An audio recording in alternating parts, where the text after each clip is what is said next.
All right. Thank you for tuning in to another DFW Running Talk. I'm Chris Detzel, and today we have a special guest, Travis Dowd. Travis, how are you? I'm doing great, Mr. Detzel. How are you?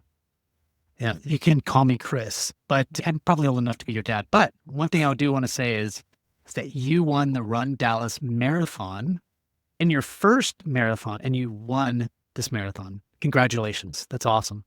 Much. I appreciate it. Yeah, very blessed and fortunate to be here. And I think the only reason that that was able to be even a possibility was like the number of people that gave me advice and helped me to like actually be able to know what I was getting myself into. I just think it's amazing. It's your first marathon, you win it, and you had a great time of 2 hours and 26 minutes. We'll get into this in a minute. Let's talk about you a little bit. Let's talk about your journey. Did you start in high school, middle school? How did that turn out? So I started running more to get in shape Yeah. in middle school, and it was the classic running to or soccer to running pipeline. I was a serious soccer player, and I said I'm gonna do this. Oh, sorry.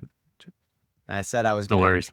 do this for through college. That was the goal, and I like the sport. But I started to run to get in shape for soccer in middle school, doing cross country, and I really liked it. I really liked the community around it. And as I got into high school, I was running and soccer were my two main sports. I would play a little bit of basketball and baseball on the side, but like running and soccer were like my two main sports. And then beginning of high school, I was starting to get onto these select teams in club soccer where it was if you don't choose between running and soccer, you're not going to get recruited for soccer because we're starting to Okay. learn and everything outside the city and the seasons are starting to overlap and everything. And at that point, I think the soccer community was getting a little bit toxic for me. I didn't like how some of like the playing time worked and like the team selections worked. And it seems paradoxical just because running is thought of as more of an individual sport. But I think Yeah. because of that, running is also a more collaborative sport, which is weird to think about. I But I think think at the end of the day, it really just matters. It's you versus yourself trying to improve on your times, and everyone else is just in control of themselves. If you hit a certain standard, you'll be able to go to a certain school, you're going to be able to run for a certain program. And so everyone's a lot more collaborative in that sense because I think it's obvious that training with people that are better than you and running with people that are better than you is going to help you. And that's exactly what I 100%. so I ended up taking route, early high school, kind of committed to running. And I still played soccer on the side for my school, but I knew I wasn't going to take it anywhere after high school. So it was just like a fun thing to not get myself too focused and too burnt out on running in high school. I think that's pretty mature knowing that during you knew that you were going to play soccer, you enjoyed it, but you didn't want to mess with that. But because soccer can be very political, you know? Yes. I mean, That's exactly the word that I would use. Yeah. Maybe toxic, yeah, but political is probably the right word. politics can be toxic. I think not to dive too deep into that, but I think they're probably a little bit both. Yeah, talk a little bit about because you have to be pretty competitive, obviously, and nobody's like winning kind of marathons or going into You actually ran in college as well, right? So talk about like competitiveness through high school into college. You get up there, beat that kid, or I know it's still collaborative and it's fun, and you probably were friends with some of the people you beat, but there's probably a lot of that kind of going back and forth now. Sure. Yeah. I've always been a very competitive person. I'm like the kind of guy that if someone gets too intense in a family board game, like the rest of that night's not gonna be a fun night. Like we're throwing down a Monopoly. Family is Not competitive fun. in the board game. Yeah, it's not fun. It's not fun even. And I still play a lot of pickup sports outside of running and like Yeah. when I am not hurt.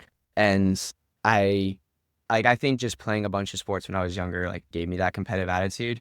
And Yeah. I channeled that all into running. But I think there's a certain I don't know. There's a certain, I guess, attitude around the running community that I really like and that I've really embraced, and that like you train with everyone and you're friends with everyone while you're training. But then, like once that gun goes off, like there's a if you're running 10K, there's like a 30-minute time period where you're just not friends with anyone anymore. You're just running. You're trying to win, or at least do the best you can at time.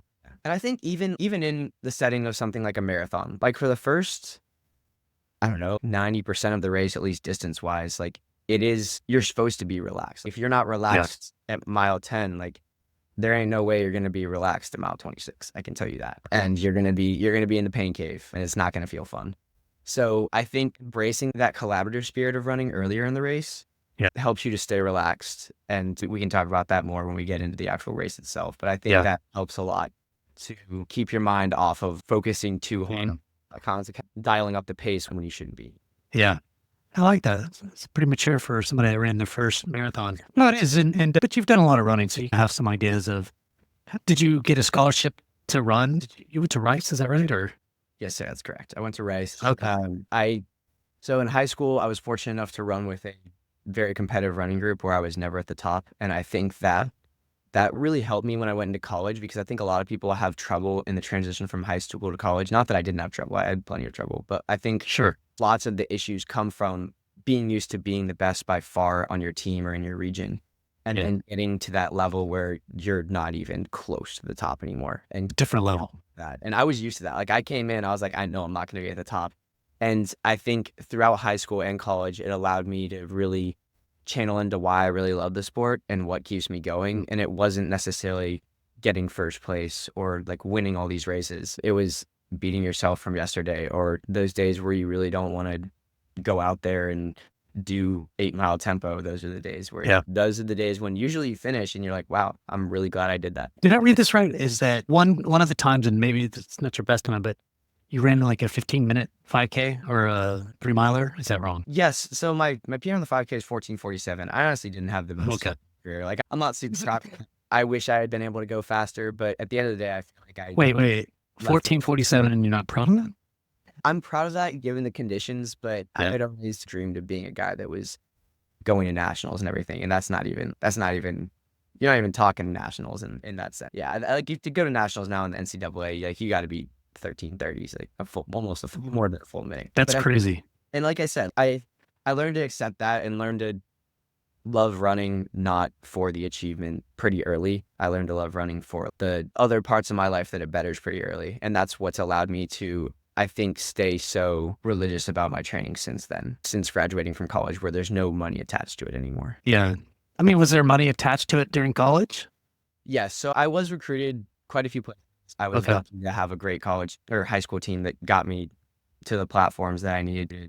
I wouldn't say I'd be super heavily recruited D1, but recruited enough to where I was put on a very small scholarship going in. But that's not why I was going to college. Like running definitely helped sell what college I was getting into, but I knew I wasn't going to run professionally. I knew running would be a great vehicle to help me find my community, help me like be a more mentally and physically healthy person in the academic year. And so that's why I ended up choosing Rice. A lot of people do that are in the student athlete population there. It's the great combination of D1 athletics and academics that you can get there. So I came on a small scholarship, worked my way up, was able to get on a much larger scholarship by the time I was a junior, senior, fifth year. I love that. It's funny. I always tell people, like, no matter how fast you are in running, whatever K, 10, half, full, in general, there's always somebody faster. It doesn't matter what level you are. There's always, for the most part, somebody faster, except for you in the Dallas Marathon, and you won it. So there's nobody faster that day. We'll get into that. How did you love the story so far? How did you think about your first marathon and what went into all of that? You mentioned before you were a little bit injured. You talked to Dr. Logan Sherman, some other things I'm sure went on. Let's talk about that a little bit. Yeah, so I was a 5K, 10K guy in college. So I think it was a natural progression of the marathon for me. It was like, I was a 2 mile guy in college in high school, where the two longest distances were the mile and the 2 mile. I was a 5K, 10K guy in college, where the two longest 5K, 10K. So I was like, okay, I guess I'm the half marathon guy once I graduate college. That's what I did. I was already on high mileage as an undergrad or in college. I was running like 95, 100 a week by my junior year. And so I think like that cumulative kind of load on my legs, like just putting the miles in week after week really helped me make that jump. I actually went down in mileage after I graduated college, especially my senior and fifth year. I was dealing with a lot of injuries. I think my body was really just telling me like, hey, we need a break bad. Like college was hard. I'm not going to lie. Like it was a difficult time balancing everything that I had going in my life, but I think it taught me a lot about myself, both academically and athletically and professionally and personally. You're now a medical student, so you probably needed that, because now it's just going to be harder. I wouldn't be where I am now if it wasn't for that time. And it taught me a lot about how much I can push my limits. Yeah. I came out of that, took a couple of weeks off once I ran my last collegiate race, and then I had my eyes set on a marathon no matter what med school I went to. When I made the decision to commit to UC Southwestern and go to UC Southwestern in the fall, it probably around, I would say, I guess it was match day technically, which is like in February of the year before. So February of my 5th year. And I earned my master's degree. And I went on the website after that. It's like, okay, what does the Dallas Marathon look like? And I saw date. So I had my mind set on a December marathon of some sort. And then our schedule came out for med school. And our last final was on the Friday before the marathon. And I was like, oh my God. Wow. Like, this is meant to be. So then I just put all my eggs in that basket. I said, you know what, we're training for this. This is going to be fun. Still going to not have to worry about it too much because I'll have my last final on the 13th, but also not be stressed about having to take another final after I run the marathon. And it worked out really well. Started to train in the summer and worked my way up in my July or whatever. Yeah, actually, I think I started building in June, but it was recreationally. Like, I was just like I was trying to reset. I was really trying to reset. And I think I hit a good job of that because I felt very reset when I hit the ground running in med school, and mentally I felt great.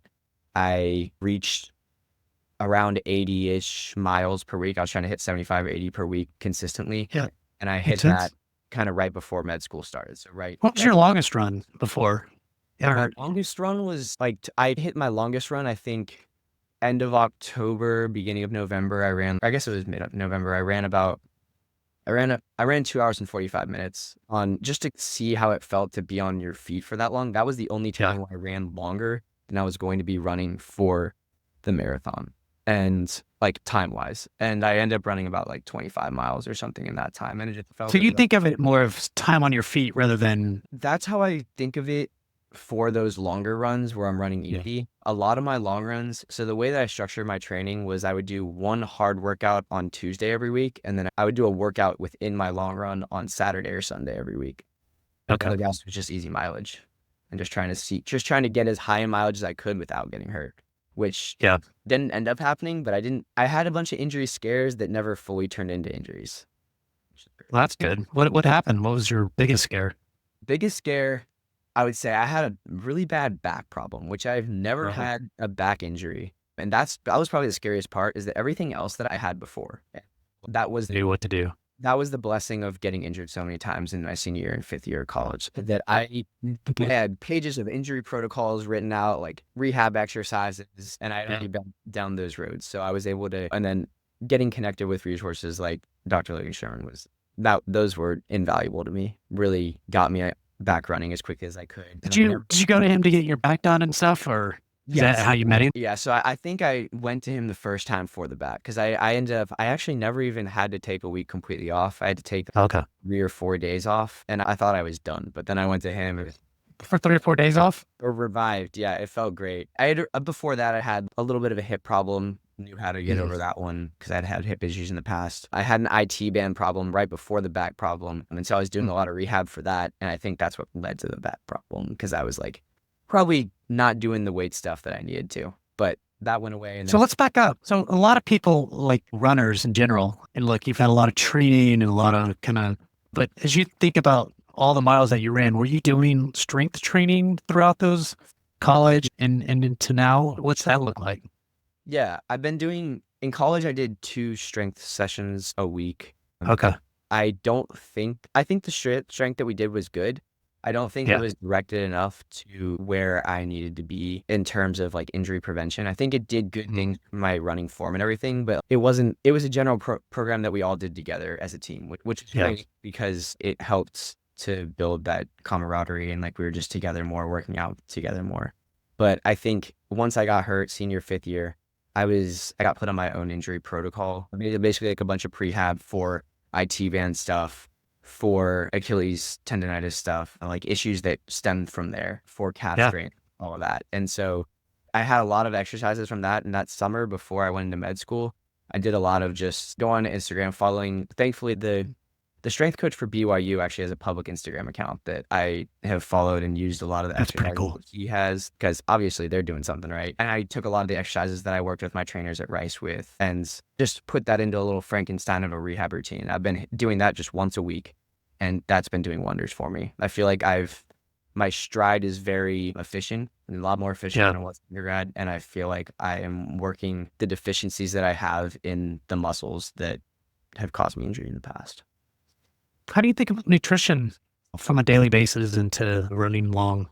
Yeah, I've been a big nutrition guy for a while, and I think I try not to overcomplicate it. I'm just a big no, minimize the added ingredients as much as possible. Yeah. So I just go shopping once a week. I'll meal prep once a week, get a big rotisserie chicken for any times that I don't have like time for a meal prep, and that'll be my Yeah. nutrition for the week. Big. If you've ever had overnight oats, my friends are gonna laugh when they hear this.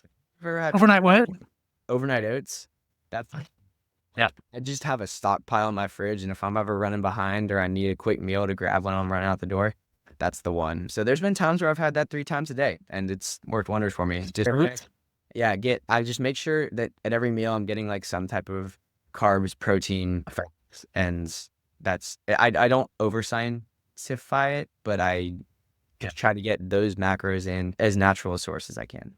It sounds super simple, right? But I think it's very important. And a lot of people don't think about that. And I just talked to a runner and she's like, I just got a nutritionist or dietitian. And that person really helped her go to the next level in her marathon training. Like she's an older runner in her late 30s and she's had a couple of kids and she just ran a 2:58. Went from a 3:15 to 3:06 to a 2:58. And that's a huge gain at that age with a couple of babies. And I think a big part of that was nutrition. She said, if I'd have known about this 10 years ago, and it sounds like you have a very strong view and focus. And I love that at such a young age. Appreciate it. Yeah, no, I think I'm big right now just because my time is so limited outside of school. I think I'm Yeah. big on controlling like the 95% that you can control. Talk to a lot of people about this. Just yes, there's a lot of fancy recovery tools out there. And yes, I see the Normatex in the background. Like I use Normatex all the time. I love Normatex. Yeah. But like I think at the end of the day, like 95% that I really need to focus on if I don't have time for the others is, are you getting the sleep you need? Are you getting the Yeah. food you need? And are you hitting the mileage? And like, Yeah. that's the majority of it. If I have time for the other stuff, great. But there's weeks where I definitely don't have time for the other stuff. So just focusing on that. You're focusing on what you can control. And I think that's important. I mean, you can always focus on food, you can focus on nutrition and the best you can on mileage, especially with the time you got as a med student. So what made you decide to run a marathon? What was your thinking? Hey, I'm going to, you said you're going to do it, right? And you told us about the planning and things like that. What just said, just because it's the next step, that was it? Okay, I got to do a marathon. No, I think that's great. I definitely think that was the natural progression for me. I think that Yeah. was a small part of my motivation for it. But I think the big part was having been injured multiple times in college, having seen what a normal routine is like in college and like how productive I can be when I'm running and feeling Yeah. good and feeling healthy both mentally and physically. I think it just became a very powerful tool for me to keep myself accountable in other parts of my life. So if I've explained it like this, it's like almost like a pH strip or something. Like it's a good test on whether you're healthy and you're doing well in other parts of your life. So if I am not getting the sleep I need, or I'm way too stressed out about school or anything, like my running suffers because of it, and I can notice it very easily. Versus when Yeah. I'm injured, if I'm not running or like in my normal routine, I can fall down a spiral really quickly where I just don't even notice like how much my routine's getting messed up and how that's affecting my quality of work and my efficiency in getting work done. Yeah. I, I love that. Running is just who you are and part of your life. So as you get close to Dallas running the marathon, did you think you had a chance to win it? What was your thinking in that? Because I'm sure you had some ideas of where you are and looking at maybe who's going to be there and that kind of stuff. Yes, there's a ton of conversion charts out there, and I had obviously done my fair share of looking at those, just like converting 10K times, converting 5K times. And I had looked at the times from the past 2 years, and I saw Joe Hale's name up there. I've never actually met the guy yet. I really want to, if you're watching or listening, Joe Hale, I would love to get a run with you in some time. But I think I saw his times up there, low 225, like a high 224s for the last two. And that was right around where my 10K time had me projected. So I Okay. I really set that goal. I was like, I'm going to go win this thing from the beginning of the summer, because I think that kind of gave me something to shoot for outside of school that Yeah. allowed me to not get too caught up in school. Because I'm the kind of person where if I don't have something to shoot for outside of school, like I am going to get so absorbed in my studies. Like med school, anyone will tell you, med school is the kind of thing where you could study for 23 hours a day if you wanted to and get 1 hours, and you would not run out of things to study. Like the subjects are incredibly, you can go incredibly in depth into each thing. Like there's people that have PhDs in like what we learn in one day, but we just go surface level over so many things, and you have to learn to efficiently understand what you need to be able to effectively synthesize information across different subjects and across within one given subject, and then be able to apply that in clinical practice. And I think, Do you feel like, so not to get completely off, we'll get off a little bit though, is that AI, if you think about the ChatGPTs, Claudes or whatever, do you think some of that is helping with your studies or does it not? How do you think of it that I way? actually, admittedly, I have not done a good job of that. I have not done a good job of incorporating AI into my learning. I know a lot of friends that have, like a lot of my classmates have done a really good job of it, like using AI to help synthesize the information that we're learning in class, to put it in flashcards, to really get big picture concepts, and all the way from that to like making basically like large analogies to be able to memorize a ton of information really quickly. Yeah. So like in relating it to stuff that you already know about so that you're able to memorize it more quickly. I'm trying to do Right. that, but I'm learning. Yeah. You know, it could help. You might try it out and see what happens. But all right. So you're here, you're thinking, okay, I have a chance to win it. That's what you're going in for, is trying to win. And so you get there on race day. How are you feeling? What's going on? So I had another injury scare. Like I was like, okay, fix the cycle. What a better way to finish the marathon build than to get one last injury. So last or my taper, yeah, last workout Oh no. for, I start to feel a little. I'd already had a strain on the inside gastroc, or inside like part of my calf, and Dr. Sherman helped me out with that. Boom, back to running within like a couple of days. So what is he saying during your conversation? He knows you're going to race and he Yeah. probably knows that you're trying to win it. What's that conversation like?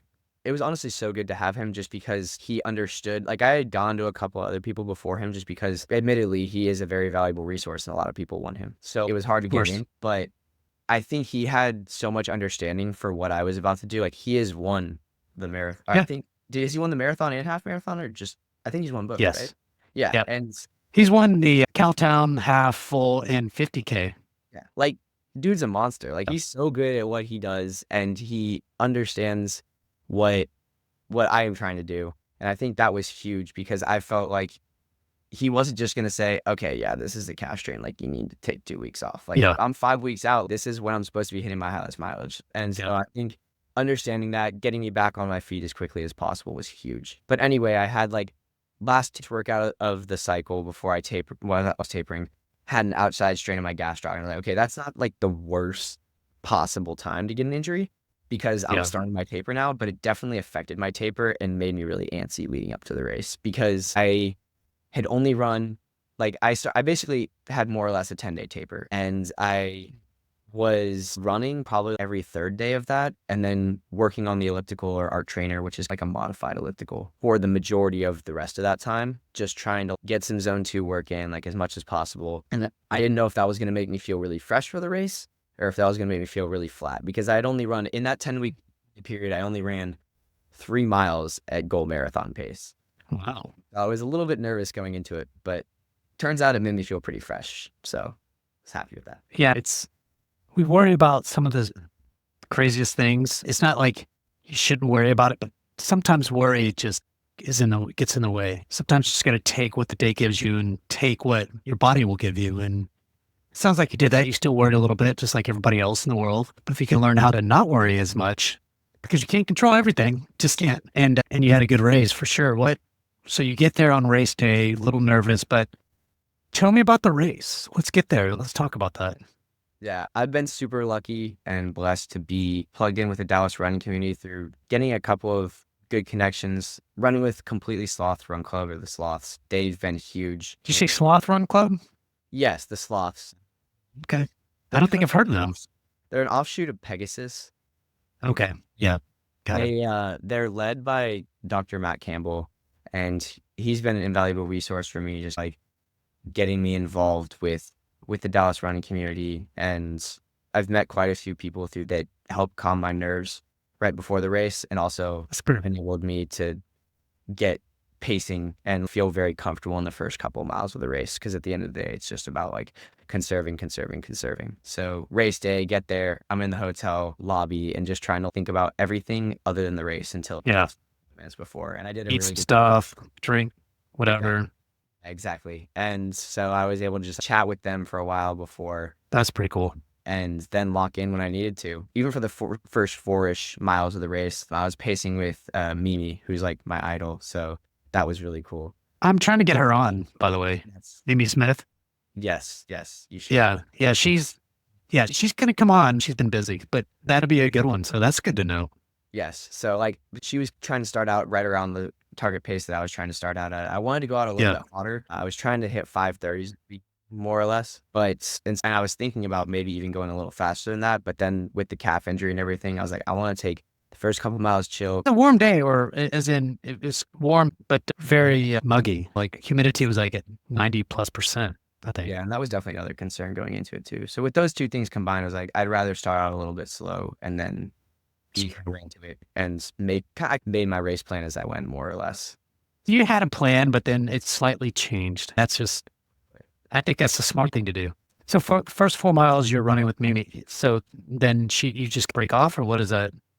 I forgot exactly how it worked. I think there was a couple of, I actually like the fact that the half marathoners and marathoners started together. I was able to like just kind of lock in with a pack of half marathoners. And that was my goal all along, was just 5:30 to 5:35 for those first 8 miles while you're with the half marathoners. And so try to start to run in that range, and then just find a couple of people that are running in that same range and just try to like either tuck in behind or alongside, or just someone to like take your mind off of each stride, more or less. And so I did that. It was great. And then I broke off at mile 8, and I was looking around trying to Nobody is there. with me, and no one was there. And so then Because you never know. You're right, until it splits off. So you're by yourself. I was really ready to be with at least 2 or 3 other people at that point. Yeah. But then I just had to refocus and decide, okay, do I want to just wait for someone to catch up for me? I feel great right now. Why not just send it? So I sent it. Wow. Of course you don't want to wait. Then you could get beat. Wait, but just sit back. I actually, if you look at my splits, the other thing was right at the mile 8 split, I had a big group of friends there. And there was also just a awesome crowd right around mile 8, right on that left turn. I forgot the and that, if you look at my splits, that mile is significantly faster than any other mile. Get on. It was also downhill. Yeah, it got me really pumped up. Yeah. And that's when I just flipped that switch. I was like, okay, we're just gonna go for it and see if we can just gap everybody. So from 1 to 8, there seems to be a lot of crowd support until that cutoff, or where it turns from the split off. So what'd you think about? And I know you just said you took off, but the crowd support dies down a little bit during White Rock Lake. Of course, because it's harder to get to and things like that. Did that bother you at all, or was it just whatever? No, I think that even the support, even from mile 8 out to White Rock Lake, was also really good on that kind of part. It was amazing. And then once we got to White Rock, there was a huge crowd right on the kind of turnoff, like where you went around White Rock one way clockwise, but then also when you were coming back, so they got you twice there. That was huge. And then I had my sister handing out gels right after that crowd. That gave me another boost of energy. That was great. And then around the lake, I got surprised by a few people. I had a friend like at the back of mile 12 that I didn't know was coming. And so that was like a huge... That's pretty cool. Yeah, it was great. And then one of the guys, Dr. Mick Leahy, I don't know if you know him, but he recently moved here. Saw him at like mile 11. That gave me another boost. Saw a guy wearing a Rice Track t-shirt. I didn't know him. I think he graduated before I became a freshman, but saw him. One of my friend's parents were out there. So like I had support interspersed. And a lot of support. Yeah. On top of all that, I also had every single long run I did was at White Rock. Okay. So you knew. Yeah. I felt so you knew exactly where you were. Where I know and love. It's so pretty around there. And the pictures that came out of that part of the course were sick. Like you get the fog all around you. You look like you're at locker. You're sweating. Oh my gosh, it looks so cool. So I'm looking at one of your pictures. It's your last picture. Or I don't know if it's saved it on Instagram.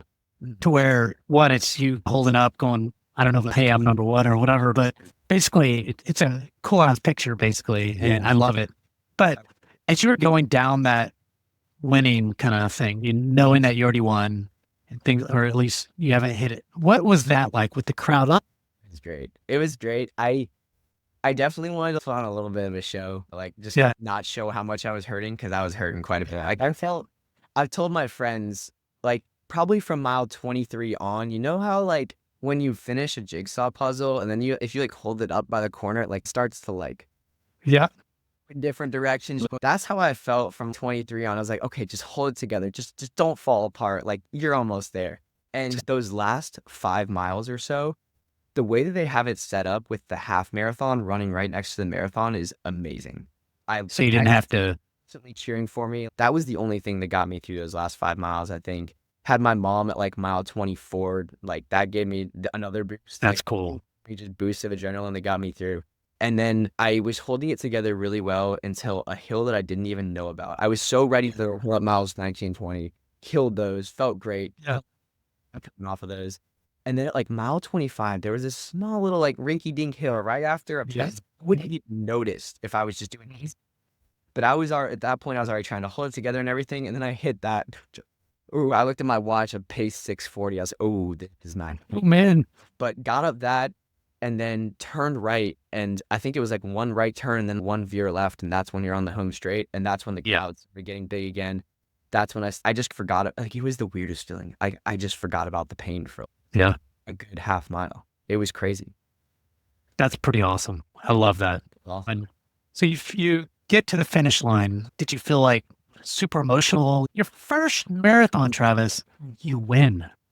And I know you're an experienced runner overall, but there's nothing like a marathon. You never know what can happen. You just mentioned that mile 23, you started to really feel it, and even slightly before, and you could have died down there, but you didn't. What was that like, that emotional piece at the end, very end? Honestly, I don't think I got too emotional right after because I was just tired. I was elated. So many clean people. Yeah. Right over the other side of the bridge, like waving at me. And I was just like, y'all are going to have to give me like an hour. And I think I honestly, I don't know how long it was, but after I finished, I walked over to the side and I started to try to give people hugs, but then that's when my hamstrings, quads, calves, everything just started seizing up. Yeah. Like, makes sense. But this is like crazy. Like I started to panic. Oh my God. So I sat down the curb and then every single time I tried to get up after that, couldn't get up. Probably had to have been sitting there for at least 30 minutes, almost an hour before I was fine. I chugged 3 coconut waters, 4 Gatorades. Finally was able to get you felt that later. Oh yeah. I was so dehydrated. I didn't feel it that much later. It was crazy. I felt like, but it was electric. I love that finishing line atmosphere. Think about it. Even though you're an experienced runner, you've never run that fast for that long. Think about that. Have you run 26.2 miles that fast, that long? No. I mean, maybe you've run that long, but you've never ran that fast it's got to be your PR for now. And that's normal though. All the things that you're feeling. And has it been a long time since you felt that way? When you think of 5Ks you've run, the 10Ks, maybe halves or whatever, have you ever felt that way before?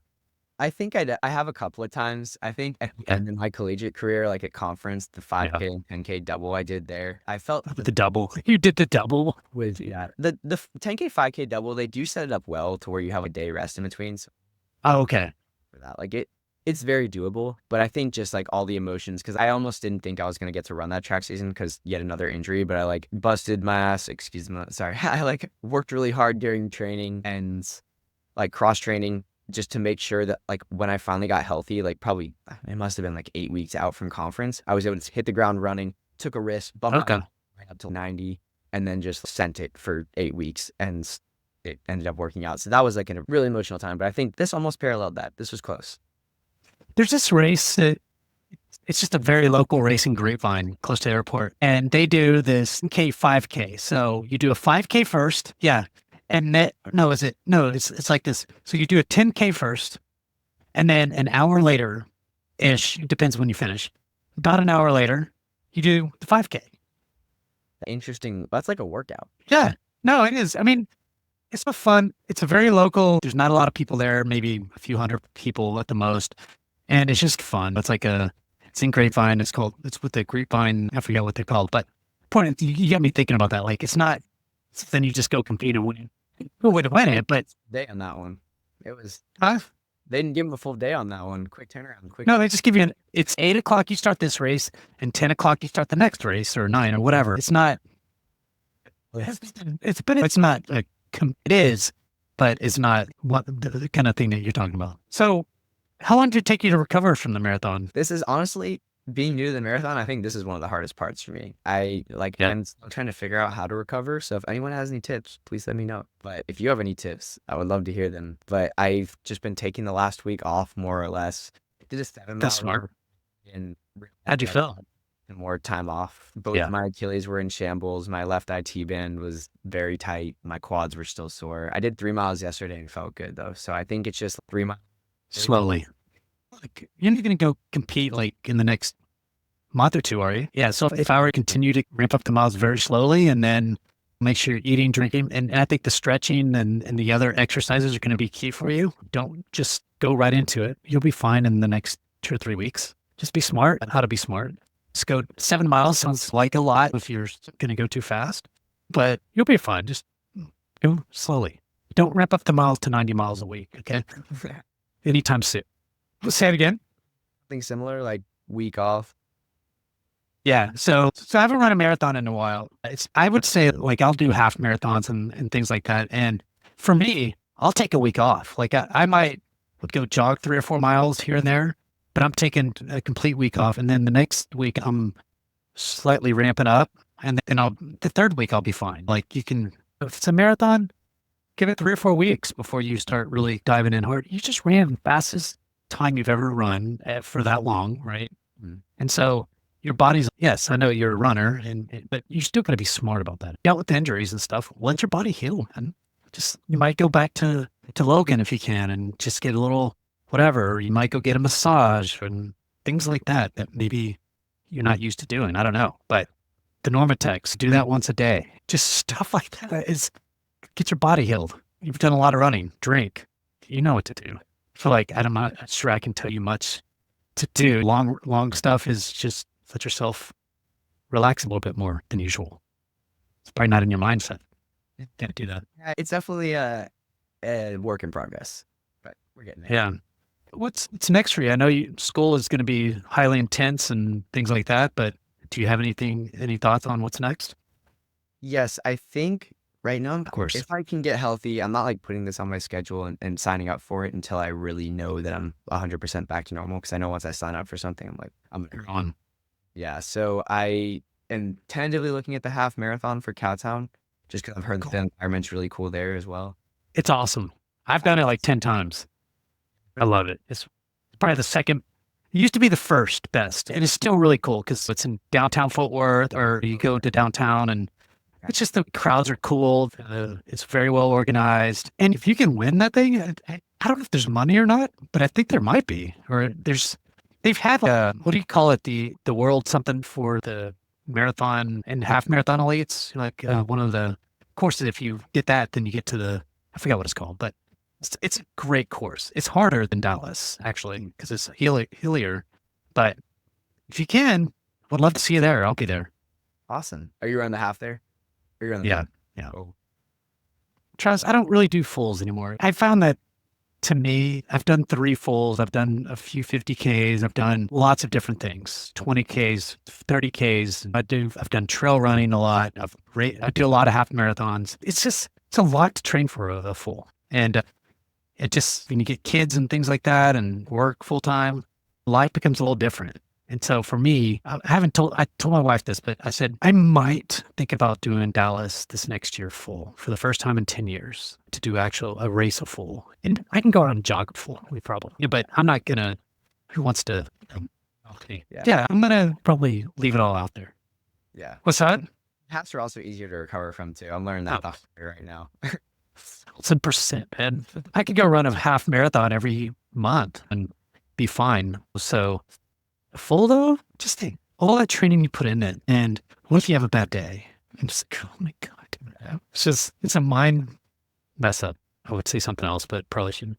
So, all right, Cowtown half, I like it. That's not too, any fulls that you're thinking about? Like maybe coming back next year for Dallas and, I think Dallas is definitely in the cards for next year. I think it really okay. depends on. I would love to come back to Dallas just because I actually You live I here now.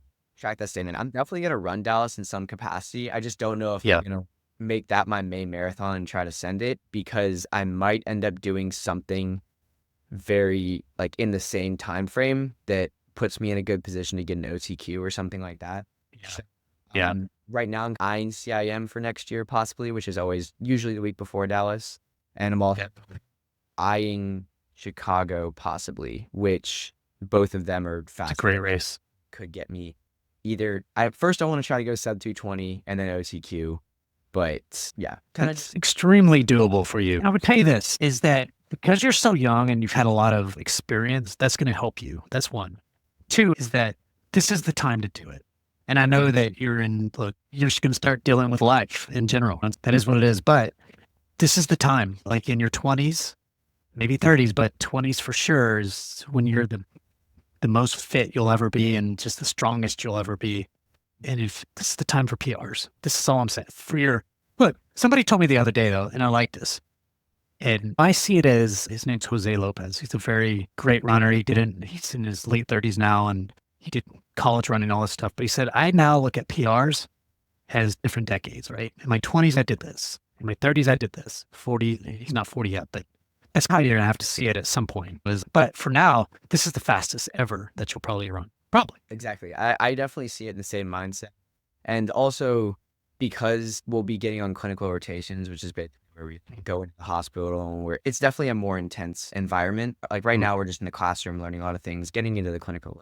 Some stuff you're already used to. Exactly. It'll be a lot harder to to have a really intense running schedule outside of school once I hit Yep. once I hit 2026 more or less. So I'm just trying to get as much out of it as I can now, and if it works out after that, great. But if not, Yeah. I think at the end of the day, like what I went back to when I was talking about high school, like if I outside of running, if it gets really stressful, I'm still going to put as many resources that I feel like I can into running. And at the end of the day, I'll be proud if I feel like I did everything I could for that, given my condition or my like. Yeah. I think you've set yourself up well from a running standpoint, whatever you do, to be smart and to hopefully have a journey that is a long lasting journey for running. One thing that the same friend, Jose, I was running with him yesterday, he goes, my goal after college, a little after, was to think about longevity and how do I stay. It helps me to stay fit, focused, and all the things you mentioned, even like when you're running. But it does. It keeps your sanity a little bit. And I love what you've done. And wow, you started as extremely young. I mean, you're still young, but and you've got a lot of running ahead of you in life from a running. Like, I don't know, man. I'll be watching you for sure. And I'm really excited to see what you do. This is first marathon. You did great. You won it. But like you said, like CIM is really great. The person I talked to today, her name's Chantel. That's that same woman that ran, just kept making big progress. And she ran CIM at 2:58, which was her best. And that was just 2 weeks ago. So I think you're going to do great things, man. I appreciate it. Did I miss anything that I should have asked or whatever that you were dying to tell me? Shameless plug. Like I'm honestly just out there trying to make the Dallas running community a better place and trying to encourage people to do a lot of things and realize a lot of the things that I was talking about. So I think that like kind of my main motivation going forward is showing other people that it just takes a couple of months of really putting yourself through the ringer and making yourself very vulnerable. The hardest part is starting, I would say. And Yeah. I think that's where people need the most encouragement. And that's something that I strive to do is give them that encouragement as much as possible in the first couple of months, because running is very unique in that like you can't hide behind your teammates or something if something goes wrong. Like those first couple months are tough if you've never run before. And I would say just start with run walks, start running with a group that's very supportive, because ultimately that's how I started as well. And that's how everyone starts. Advice was amazing. I love it. One of the things I always tell people is be active and be active consistently, whether it's running, cycling, swimming, it doesn't matter. You got to be consistent at it. And to me, running's always been that outlet for me from I can stay fit. It helps me think clearer, do better at work or school or whatever, and helps me be a better person overall. And I think it's highly important as you get older. And I'm not saying life doesn't happen to where you can't do as much running or whatever, but if you can just gravitate to, let's just say running in this instance on a consistent basis and know that, hey, none of us are perfect, but go back to it on a consistent basis. Health wise, it's going to help you. It helps me to think better how I can eat better. I want to run faster, but the way to run faster is to eat healthier, not McDonald's and shit like that. You know what I mean? But I love your message, man. You're you're doing great, man. I really love, again, what you're doing. So thank you for coming on, telling your story. Yeah, thank you so much, Chris. It's honestly been an honor to you having me on. And thank you for what you're doing as well. Like I said this before, but I think one of the main ways that you grow the Dallas running community too is just like getting more people to talk and getting more people involved, like outside of running, being able to like listen to these different stories and like the perspectives that you share in your podcast have been really cool too, Ben. Cool. You've listened to it or? Really? Okay. There's a lot more coming up. Hey, we had the Run Dallas champion of 2024 on, Travis Dowd. Thank you and congratulations on your win. Thank you so much, Chris. Have a nice day. All right. And thank you for everybody that tuned in. Please rate and review us. The stars are important for us to get the word out there for our Dallas community, our DFW community, and we'll talk to you again soon. Thanks, everyone.